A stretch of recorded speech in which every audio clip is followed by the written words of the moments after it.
اللہ کے رسول نے فرمایا تھا کثرت سے درود پڑھو. فمن كان اکثرهم علی صلاة كان اقربهم منی منزلة، جو کثرت سے جتنا زیادہ درود پڑھتا ہے قیامت کے دن وہ میرا امتی اتنا ہی سب سے میرے قریب ہو. کتنی خوش نصیبی ہے. کتاب و سنت کو سمجھنے والے کیا کہتے ہیں کہ ساری زندگی دعا کرتے رہو، اگر تم درود نہ پڑھو وہ دعا قبول ہونا تو دور کی بات، وہ دعا تو آسمانوں تک چڑھتی نہیں. پوچھے تو صحیح نا ہم سے کہ ہمارا موقف کیا ہے. خود سے ہی بات بنا کے کہہ دیں کہ قرآن و سنت کو ماننے والے ایسا کہتے. ہم تو نہیں ایسا کہتے. ہم تو کہتے ہیں دنیا میں سب سے بڑا خوش نصیب ہی وہ ہے جو اللہ کے ذکر کے بعد سب سے زیادہ درود پڑھتا ہے. رسول اکرم صلی اللہ علیہ وآلہ وسلم نے اسی لیے صحابہ کرام سے کہا تھا من صلی علی او سأل لی الوسیلہ حقت علیہ شفاعت یوم القیامہ. جو شخص درود پڑھتا ہے اور پھر میرے لیے وسیلہ طلب کرتا ہے، قیامت کا دن ہوگا میں اس امتی کی شفاعت کروں گا، سفارش کروں گا. صحیح ترغیب کی روایت ہے 1668، رسول اللہ صلی اللہ علیہ وسلم نے فرمایا اول الناس بی یوم القیامہ اکثرهم علی صلاۃ، قیامت کے دن سب سے پیارا اور قریبی میرے وہ ہوگا جو سب سے زیادہ مجھ پہ درود بھیجنے والا. بلکہ اللہ کے رسول صلی اللہ علیہ وسلم نے فرمایا تھا ابخل الناس من ذکرت عنده فلم يصلی علی. بخیل تو دنیا میں بہت ہے، لیکن سب سے بڑا بخیل کس نے دیکھنا ہے تو وہ ہے جس کے پاس میرا تذکرہ ہو اور پھر وہ درود نہ بھیجے. یہاں رک کے میں ایک گزارش کروں گا بڑوں سے بھی اور چھوٹوں سے. کچھ تو اللہ کے رسول کے دشمن ہیں، کافر، کچھ ایمان لانے کے باوجود بھی دشمنی کرتے ہیں کیونکہ اللہ کے رسول کی بات نہیں مانتے اور آپ کے وزیروں اور مشیروں کو برا بلا کہتے ہیں. یہ بھی دشمنی ہے اللہ کے رسول. اور کچھ لوگ چاہتے نہ چاہتے بھی بخیلی کر جاتے ہیں اور بخل کرنے والوں کے صف میں کھڑے ہو جاتے ہیں اور اپنے آپ کو نیک بھی کہتے ہیں. آپ پوچھیں گے وہ کیسے؟ اپنا نام آئے گا تو 4 سابقے 4 لاکھ ایم اے پاس ہے، بی اے پاس ہے، اور یہ ماسٹر کیا ہے، یہ ایم فل کیا ہے، پی ایچ ڈی کی ہے. اس کے بغیر نام لکھنا بولنا سننا پسند ہی نہیں ہے. سرتاج رسول صلی اللہ علیہ وسلم کا نام آئے گا تو کیا ڈال دیں گے؟ سواد. بخیل. تیری زبان کی سب سے بڑی سعادت یہ ہے، تیرے قلم کی سب سے بڑی سعادت یہ ہے اس زبان کی نوک پہ بھی آئے محمد الرسول اللہ صلی اللہ علیہ وسلم. اس سے بڑی سعادت کیا ہے قلم کی؟ وہ ساری دنیا کی باتیں لکھ لے، اللہ کے ذکر کے بعد محمد مصطفیٰ کا نام آئے تو صلی اللہ علیہ وسلم نہ کہے. سعادت کیسے؟ خوش بختی. تو میں بات اگلی کرنے سے پہلے ایک وعدہ لینا چاہوں گا، اور اگر اس وعدے پہ ہم سب پختہ ہو جائیں تو آج کی مجلس اس کا فائدہ ثابت ہو جائے گا. کون ہے جو آج کے بعد جب بھی لکھے گا وہ صاد یا صل عام نہیں لکھے گا بلکہ پورا لکھا کرے گا صلی اللہ علیہ وسلم؟ کون کون وعدہ کرتا؟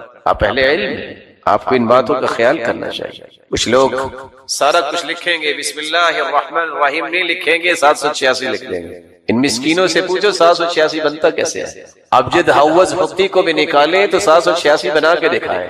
عادات کا علم جو ہے اس میں بھی دیکھیں. پھر اللہ عز و جلال کے نام میں بخل.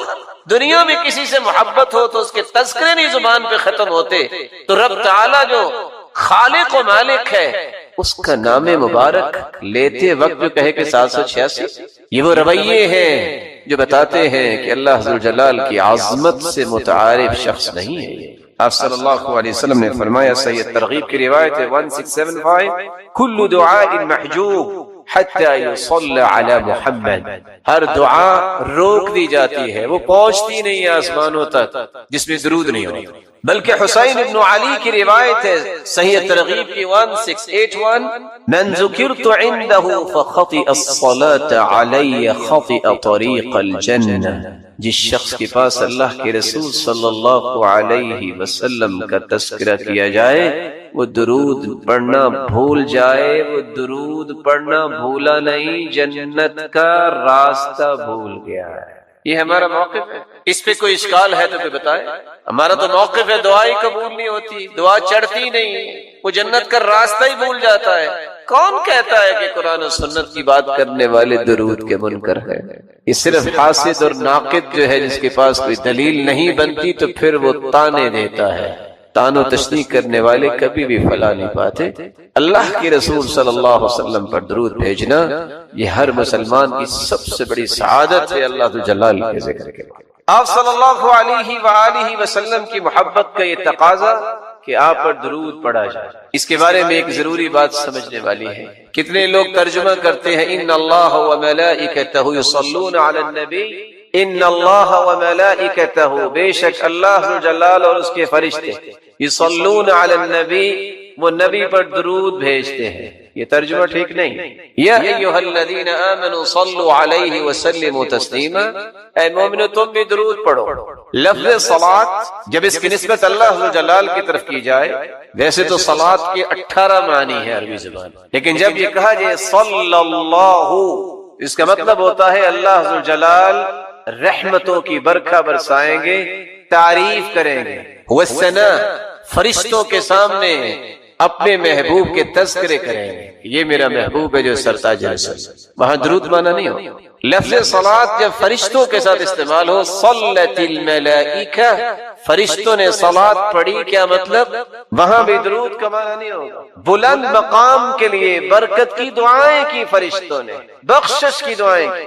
صلی الرجل جب لفظ صلاۃ کو کسی انسان کے ساتھ، ذوی العقول کے ساتھ استعمال کیا جائے، اس کا مطلب نماز پڑھنا بھی ہوتا ہے، اس کا مطلب درود پڑھنا بھی ہوتا ہے، اور دیگر معانی بھی اہل لغت نے بیان کیے.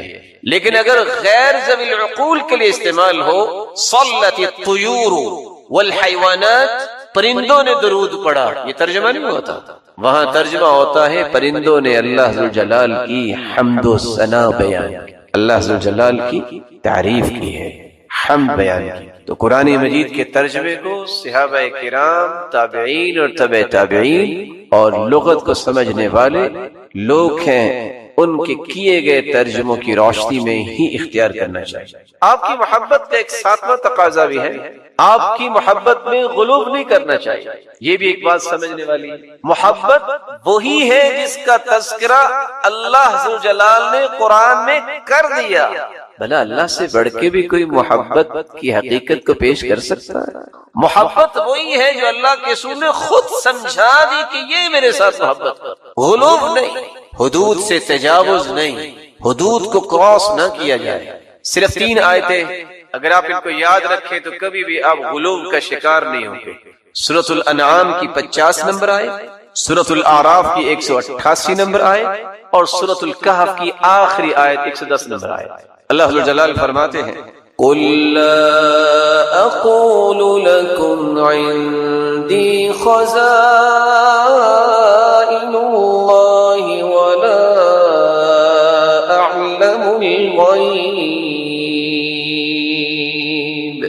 وَلَا أَقُولُ لَكُمْ إِنِّي مَلَكٌ إِنْ أَتَّبِعُ إِلَّا مَا يُوحَى إِلَيَّ قُلْ هَلْ يَسْتَوِي الْأَعْمَى وَالْبَصِيرُ أَفَلَا تَتَفَكَّرُونَ قُلْ لَا أَقُولُ لَكُمْ عِنْدِي خَزَائِنُ اللَّهِ، میں بڑی محبت کے ساتھ، ادب کے ساتھ، احترام کے ساتھ یہ پیغام پہنچانا چاہتا ہوں ان مسلمانوں تک بھی جو محبت کا دعویٰ بھی کرتے ہیں اور اس آیت کی روشنی میں محبت کے زاویوں کو اختیار نہیں کرتے، غلو کرتے. کیا کہتے ہیں کہ خزانوں کا مالک ہے تو اللہ کا رسول نہیں. میرے محترم، خزانوں کے مالک اللہ ذو جلال، کیونکہ اللہ ذو جلال نے اعلان بھی کروایا ہے تو اسی ہستی سے. قل، فرما دیجئے، لا اقول لکم عندی خزائن اللہ، میں نہیں کہتا کہ میرے پاس خزانے ہیں اللہ تعالیٰ کے. صحیح بخاری کی روایت ہے 3117، سیدنا ابو ہریرہ رضی اللہ تعالی عنہ بیان کرتے ہیں اللہ کے رسول صلی اللہ علیہ وسلم نے فرمایا ما اعطیکم ولا امنعکم، نہ میں تم سے کوئی چیز روک سکتا ہوں نہ میں تجھے کوئی دے سکتا ہوں. انما انا قاسم، اضع حیث امرت، میں تو تقسیم کرنے والا ہوں کہاں؟ جہاں مجھے حکم ہو. اور دوسری روایت کے الفاظ ہیں انما انا قاسم واللہ یعطی، دینے والا وہی ہے، میں تو تقسیم کرنے والا. قل لا اقول لكم عندي خزائن الله ولا اعلم الغیب، میں نہیں کہتا کہ میں غیب جانتا ہوں. لوگ کیا کہتے ہیں آج جو گزشتہ 10 دن گزرے 15 دن کیا سنا آپ نے؟ محبت میں تجاوز کہ اللہ کے رسول تو غیب جانتے ہیں. قرآن سمجھا کریں، قرآن پڑھا کریں، اور اللہ کے رسول کے فرامین کو پڑھا کریں، سمجھ آئے گی محبت کیسے کرنی. قرآن کہہ رہا ہے وَلَا أَعْلَمُ الْغَيْبِ، میں غیب نہیں جانتا. کون فرما رہے ہیں؟ وہ ہستی جس جیسی ہستی اللہ نے پیدا نہیں کی. صحیح بخاری کی روایت ہے 4001، ربیع بنت معاوض رضی اللہ تعالی عنہ بیان کرتی ہیں دخل علی النبی صلی اللہ علیہ وسلم غداة بنی علی فجلس على فراشہ، میری شادی کے دن اللہ کے رسول تشریف لائے اور میرے پاس آ کے بیٹھے کہ مجلسی کمنی وجویریات یضربن بالدف، کہ چھوٹی بچیاں جو ہیں من قتل من آبائہن یوم بدر، بدر کے شہداء کے متعلق ندبہ کر رہی تھی، یندبن. تو ایک بچی کہنے لگی وفینا نبی یعلم ما فی غدی، ہمارے درمیان اللہ کے پیغمبر ہیں جو کل کے بارے میں بھی جانتے ہیں. آپ نے فرمایا لا تقولی هذا، لا تقولی هكذا وقولی ما كنت تقولین، یہ نہ کہو جو پہلے کہہ رہی تھی وہی کہو جو شہداء کی بات کر رہی تھی. لا يعلم ما في غد الا اللہ، اللہ کے سوا کوئی بھی غیب کے بارے میں اور کل کے بارے میں نہیں جانتا. آپ نے فوراً منع کیا قل لا يعلم من في السماوات والأرض الغيب إلا الله وما يشعرون أيان يبعثون. میرے محبوب فرما دیجئے لا يعلم من في السماوات والارض الغیب الا اللہ، زمین و آسمان کے غیب کے متعلق کوئی نہیں جانتا. ہاں جس کو اللہ ذوالجلال نے اپنے پیغمبر کو بتا دیا پھر وہ غیب رہتا نہیں ہے. جس کو یہ آیت سمجھ آ جائے کبھی بھی تجاوز نہیں کرے گا. لوگ آدھی آدھی رات گزار دیتے ہیں اور یہ کہہ رہے ہوتے ہیں ادرکنی یا رسول اللہ، انظر الی یا رسول اللہ صلی اللہ علیہ وسلم. میرے بھائی استغاثہ اور مدد طلب کریں تو اللہ جلال سے. آپ صلی اللہ علیہ وسلم کی ذات مبارکہ پوری کائنات ایک طرف اور محمد مصطفیٰ کی عظمت ایک طرف. لیکن ایک بات سمجھانے کے لیے پوچھوں گا، اگر اللہ کے رسول صلی اللہ علیہ وسلم غیب جانتے ہوتے تو آپ کے 70 صحابہ جو ہیں وہ احد میں شہید ہو گئے تو آپ احد میں پھر جاتے؟ بولیے اگر پتا تھا کہ میرے صحابہ شہید ہو جائیں گے. بیر معونہ پہ 70 قراء شہید ہو گئے جن کو خود ہی بھجوایا تھا. اگر غیب کا علم ہوتا تو اہل قرآن جو شہید ہوئے ہیں آپ اس کے بارے میں کیا کہیں گے؟ سیدہ عائشہ رضی اللہ تعالی عنہ بیوی جن کی پاکیزگی قرآن نے بیان کی، اگر غیب کا علم ہوتا تو آپ یہ فرماتے ان کنت الممت بذنب فتوبی واستغفری، عائشہ اگر تم سے بھول ہوگی ہے، غلطی ہوگی ہے تو توبہ کر لو. بیوی سے کہتے ایسا. اگر غیب کا علم ہوتا تو وہ لقمہ جس میں زہر ڈالی گئی کھانے میں تو آپ وہ لقمہ لیتے؟ اللہ جلال نے عقل اس لیے دی ہے کہ اس کے ساتھ قرآن کو صحیح طریقے سے سمجھا جائے. ساتھ ہی اللہ جلال فرماتے ہیں وَلَا أَقُولُ لَكُمْ إِنِّي مَلَكٌ، میں یہ بھی نہیں کہتا کہ میں فرشتہ ہوں. آپ نے سنا ہوگا کہ کیا کہتے ہیں نبی نور من نور اللہ ہے. کاش ان بیچاروں مسکینوں کو پتہ چل جائے کہ اس کا معنی کیا ہے اور کہاں تک اس کے نتائج جاتے ہیں تو دوبارہ کبھی نہ بولیں. قرآن کہتا ہے وقالت اليہود عزیر ابن اللہ وقالت النصارى المسیح ابن اللہ. یہودیوں نے کہا کہ عزیر اللہ کے بیٹے ہیں، عیسائیوں نے کہا کہ عیسیٰ اللہ کے بیٹے ہیں. یضاہئون قول الذین کفروا من قبل قاتلهم اللہ، کافر ہو گئے یہ کہہ کر اللہ ان کے ٹکڑے کرے. انا یؤفکون، کہاں بیک رہے ہیں. یہودی اگر کہیں کہ عزیر علیہ السلام اللہ کے بیٹے ہیں اور عیسیٰ علیہ السلام کے بارے میں عیسائی کہیں کہ وہ اللہ کے بیٹے ہیں، ان کے بارے میں تو قرآن نے یہ کہا ہے. تو کوئی مسلمان کہے کہ نبی نور من نور اللہ ہے، وہ اللہ کے نور میں سے نور ہے، ان کے بارے میں کیا ہوگا؟ وَلَا أَقُولُ لَكُمْ إِنِّي مَلَكٌ، میں کہہ رہا ہوں کہ میں فرشتہ نہیں ہوں. یہ قرآن ہے. سورۃ الانعام کی 50 نمبر آیت ضرور پڑھیے.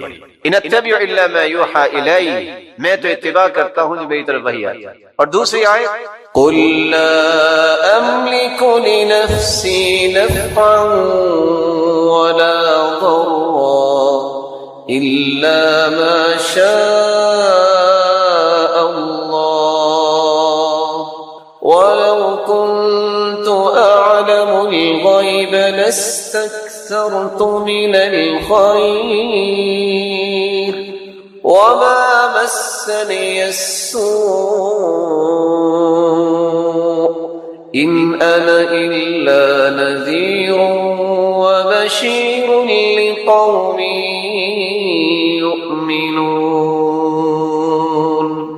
قل لا أملك لنفسي نفعا ولا ضرا. میرے محبوب آپ فرما دیجئے، یہ سورۃ الاعراف کی آیت 188 یاد رکھیے گا. میرے محبوب فرما دیجئے میں اپنے بھی نفع نقصان کا مالک نہیں. وَلَوْ كُنْتُ عَالَمُ الْغَيْبِ، اگر میں غیب جانتا ہوتا لَاسْتَكْثَرْتُ مِنَ الْخَيْرِ، تو ساری خیر و بھلائی میں جمع کر لے. وَمَا مَسَّنِيَ السُّوءُ، مجھے کوئی بھی تکلیف نہ پہنچتی اگر میں غیب جانتا ہوں. إِنْ أَنَا إِلَّا نَذِيرٌ وَبَشِيرٌ لِقَوْمٍ يُؤْمِنُونَ، ایمان لانے والوں کے لیے میں خوشخبریاں بھی سنانے والا ہوں اور جہنم سے ڈرانے والا ہوں.